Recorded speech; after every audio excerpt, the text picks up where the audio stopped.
This is the day a lot of Xbox fans as well as fans of the State of Decay franchise have been waiting for. We got information not only about when State of Decay 2 is releasing, but the price point. So if you're a fan of State of Decay and want to know when it's coming out and what price you can buy it at, then this is the video for you. What's going on, guys? Randall Thor 19, the man with the million, back again with another video. And I swear, it feels like we just talked about State of Decay 2 a couple weeks ago, and we did, because of the pricing error, although it doesn't really seem much like an error now, does it? So yeah, if you recall, like about a week ago, the UK retailers priced State of Decay 2 at £25, and people were like, what is this? Does this mean the game's not AAA anymore? Oh my god, are all Xbox games going to be AA?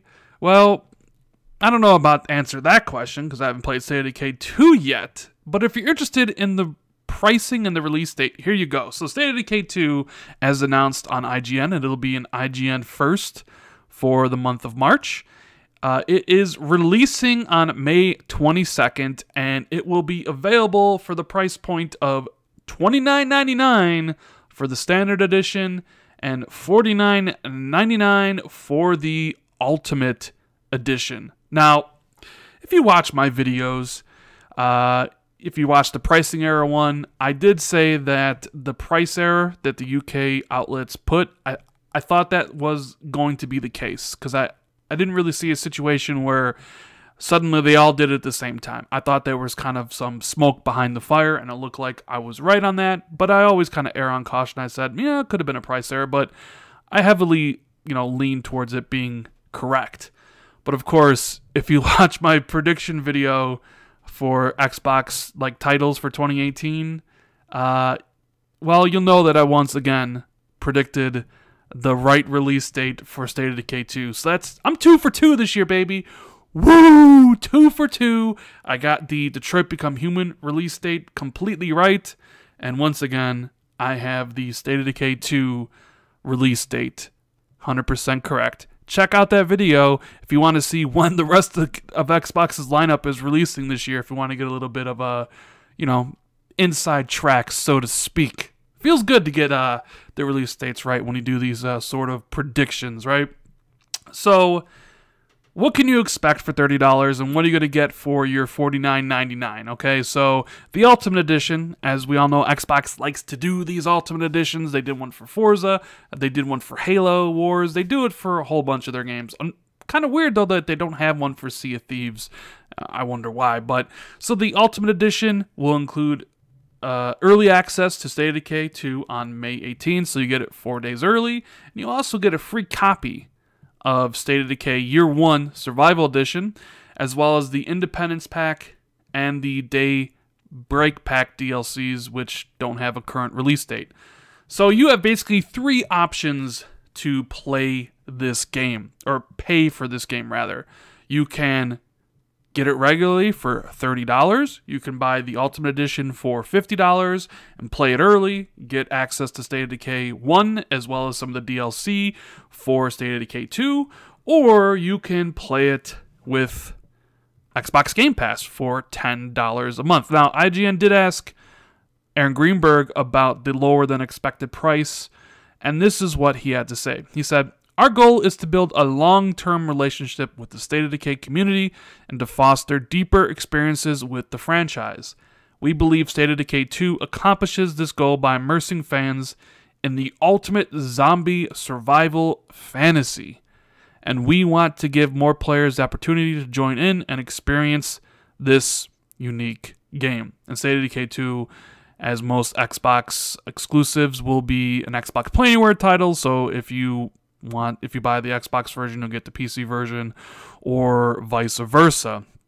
Now, of course, this has kind of all led to people taking and drawing a line on the sand about pricing and price points. $60 versus $30.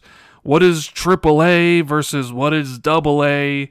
What does this mean for the game? What does this mean for future first-party titles and Game Pass?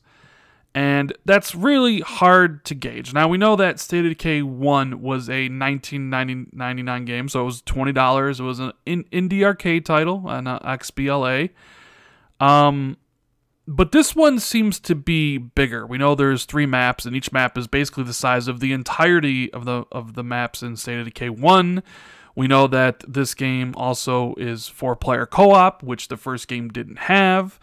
They ditched CryEngine for this version of the game, so State of Decay 2 runs on Unreal Engine 4. So it's running on Unreal Engine 4. It's 3 times bigger, or how many times bigger than the first game. It's got 4-player co-op, which IGN said they will show off during the whole month. So if you're really interested in State of Decay 2 stuff, gameplay for 4-player co-op stuff, then you should probably check out IGN, because they're going to have a whole bunch of stuff about it. Now, some people are going to be disappointed about this because maybe they're expecting a AAA quality game, and a lot of people, with the way the game industry is, they equate $60 with AAA, and they expected this game to be bigger, better, and bolder, as I take a tagline from Gears of War 2, than the first one. So to see it come in at $30, a lot of people are going to question whether or not it is that much bigger and better and bolder than the first game. Sure, it has 4-player co-op and all that good stuff, and it's way bigger, and it seems like the animations are better. It definitely looks better in the screenshots and, the gameplay video that they showed at E3, but not everybody's sold on that. Now, personally, like I said before, I didn't play State of Decay 1, so I don't really have any expectations about this game. I know a lot of people did love it, so I'm going to go into the game with an open mind. I do like the fact that it does have 4-player co-op, because that seems like if I'm going to a zombie apocalypse, I want to bring my friends with. I know some people like the single-player experience that these type of games can offer, but one of my favorite zombie games outside of the Resident Evils is the Left 4 Deads. Like the Left 4 Dead 1 and 2, those games, what made those games special was the 4-player co-op, and I put tons of hours into the Left 4 Dead series. So if they kind of have maybe that camaraderie where you get some friends together and you just, build your community and help each other out in 4-player co-op, that'd be great. It's just, I don't know how people are going to react to the pricing. Some people will be like, hey, it's great, $30 is good, that's way less than what I thought, and I'm going to enjoy the game anyways because I was a fan of the first, so sign me up. Some people will be like, I expected AAA, and there's no way they can offer a AAA game at $30, even though there are examples like Hellblade, for example, that came out last year that tried to do the indie AAA thing. It was $30. It was about 7 to 8 hours long. It had AAA graphics and all that type of stuff, and it was my 4th best favorite game of the year. And games can do that, but there's this stigma. There's this stigma attached to price point, which I talked about in my previous video, that it's hard to shake for a lot of gamers out there. It's really hard to. You think AAA, you think $60. You don't think $30. And you think these companies, if they could get away with selling the game for $60, they would. So a gamer out there sees the price point for $30, they assume that there's something wrong with the game. They assume that there must be something wrong. There must be, the game either doesn't work right or the game doesn't have a lot of content. And part of the problem with that is State of Decay 2 has been shrouded in mystery for so long. And today, finally, they announced not only the date, May 22nd, but also the price at the same time. And they still haven't really, kind of offered any new gameplay stuff, which, they're going to spend the entire month of March on IGN going over. So this is a game that they announced in 2016 at E3 with a trailer. They showed off a gameplay trailer in 2017 that was kind of looking, maybe not AAA-ish quality. Some of the animations look poor, but, that was a year ago. And now finally, here's the release date. Oh, by the way, it's half the price you thought it was going to be. But maybe this speaks more to Xbox Game Pass. We were wondering how this could potentially change things for Microsoft and how possibly they could be, having difficulty selling games at the full retail price of $60 when they're also offering those same games on a subscription service for $10. If anybody doesn't know what Game Pass is, you pay a monthly fee for $10. You get access to a whole bunch of games. And recently, back in January, they expanded the program to include all of Microsoft's first-party games. So Sea of Thieves will be the first one going in on March 20th.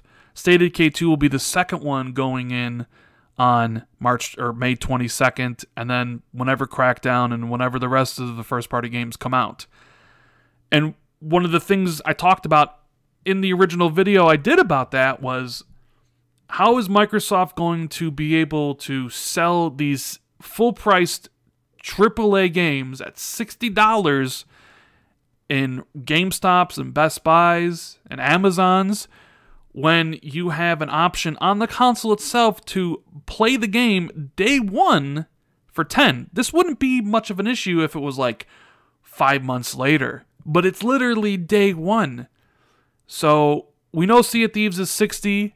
Maybe they thought there was bigger interest in that game than there is State of Decay 2. Maybe Microsoft is looking at metrics, the pre-order numbers not only on their own website, but maybe some of the pre-orders at their partners like Best Buy, Amazon, and the numbers were coming in low. So they figured, you know what, we need to cut price on this game.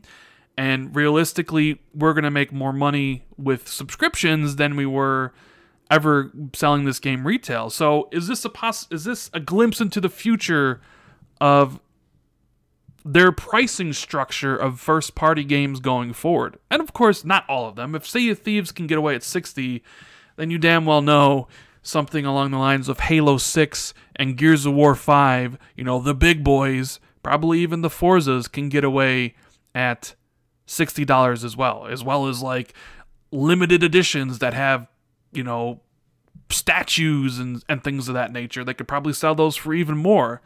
But something like State of Decay 2, maybe even something like Crackdown, does this kind of give us a glimpse at what Crackdown 3 is going to be?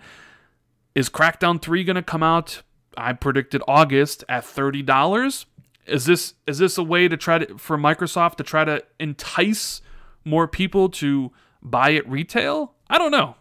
I don't know the reasoning for the State of Decay price itself. It's $10 more expensive than the XBLA version. And from everything we know, it's supposed to be a bigger, better, bolder game than the first. And yet it's only $10 more expensive, even if you take into account of all the inflation over the years. So some people are going to have to maybe realign their expectations and what they're going to get out of this game. Or maybe this game is $60.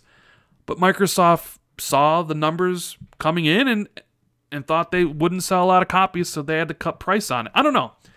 Either way, this is definitely interesting, and it's something to kind of keep your eye on with the other first-party games going forward. If Crackdown 3 is $30, this might be setting a trend for future games that Xbox publishes that aren't exactly, Fable, Forza, Halo, Gears, right? Like those games you expect to be high price, but maybe something along the lines of like a next Ori or whatever games Microsoft picks up here and there, they put at the $30 price point. Now, it's also interesting that they offer an Ultimate Edition as well. I mean, you think about it, a lot of people, State of Decay 2's price point is $10. They're going to get it in Game Pass, right? But here they're offering two versions, a standard for $30 and an Ultimate Edition for $50. So the question I have for a lot of people is the extra, what would be $40, right? Because if you're getting it in Game Pass for $10 day one, are you really going to spend an extra $40 to play it 4 days early and get some of the DLC? I don't know about that. I don't know. But then again, Forza Horizon 3's Ultimate Edition was $100. It was $40 more expensive. Maybe their metrics and data says that people are more willing to pay for the Ultimate Edition of a game when it's $50. I mean, there's a lot of different kind of things you need to look at. Price points. and all this stuff here, and it's just very interesting to see where Microsoft goes from here and how they structure the pricing for all their games going forward. You know, I've pretty much bought all the Ultimate Editions for all of Microsoft games, whether it's the Gears, Forza, the Halo Wars and stuff. I like getting early access to things so I can make videos. And those games usually cost, the Ultimate Edition of games cost $100. Comes with all the DLC and you get early access. Here's State of Decay 2 with the Ultimate Edition with 4 days earlier for $50, which would normally be $10 less than the price of the game that you're buying. Like, we all expect the State of Decay 2 to be $60, and here the Ultimate Edition is going to be $10 less. And you actually get more. You actually not only get to play it 4 days early, but you get State of Decay 1 with it, and you get 2 of the DLCs coming out for the game. So there's actually more value in it at 50 than there would have been at 100. So that is a pretty cool thing there, in my opinion. But of course, I mean, that's still, Game Pass just looms over Xbox, everything Xbox is doing. It just looms over it. You know, I'm not saying like a dark cloud, but it just kind of hangs there. We don't know how this is going to affect Microsoft in the long run. We don't know if this pricing could be a staple for first-party games going forward. Either way, I'll be playing State of Decay 2 on May 18th, because I'll probably grab the Ultimate Edition, and I'll play it for the first time, give my honest opinion on it. But anyways, what do you guys think? Are you cool with the game being $30? Are you disappointed? Does this mean it's not AAA? Let me know in the comments below. And as always, if you enjoyed this video, make sure you like it, make sure you share it out on Twitter, hit the subscribe button, hit that notification bell, all that good stuff. I really appreciate it. Hope everybody has a great day. And I'll see everybody in the next video. Later, guys.